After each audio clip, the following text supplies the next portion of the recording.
ও হ্যাঁ, তা তো জানতাম। তোমার ছেলেই তো দেশের ভবিষ্যৎ উজ্জ্বল করবে। ঠিক আছে, রাখছি। लेकिन ये साला कर क्या रहा है यहाँ पे? দেখো, এদিকে টোটোওয়ালার ছেলে পুলিশ অফিসার হয়ে গেল, আর এদিকে আমার ছেলে বসে বসে ফোন ঘাটছে। বাঞ্চোদ। তুমিও টোটো চালাও, আমিও পুলিশ অফিসার হয়ে যাবো। মুখের উপর মুখ দিচ্ছি, শুয়োরের বাচ্চা। মেরের চটি।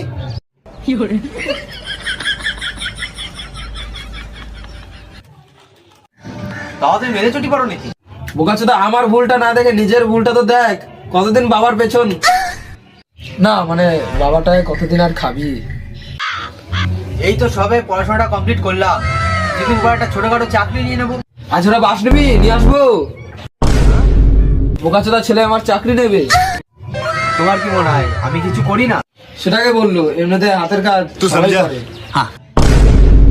ঘরে বসে বসে ওরকম হাতের কাজ সবাই করে, এমন কাজ করো যাতে টাকা ইনকাম হয়, সংসারে কাজে লাগে। তুমি এখন আমাকে ঠিক করে চিনতে পারো না। আমি যদি চাই না দিনে 12 থেকে 1300 টাকা চুটকি মেরে কামিয়ে নিতে পারবো। দিনে কেউ তোকে 10টা টাকা দেবে না, তুমি আমার 1000 টাকা কামাবা। বাঞ্চোদ ছেলে আমার। ঠিক আছে, তাহলে আমি চললাম।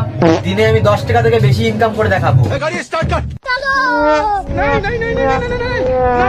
তোর কত লম্বা দৌড় তোর, সেটা আমি ভালো করেই জানি, কারণ তুই তো আমারই ছেলে।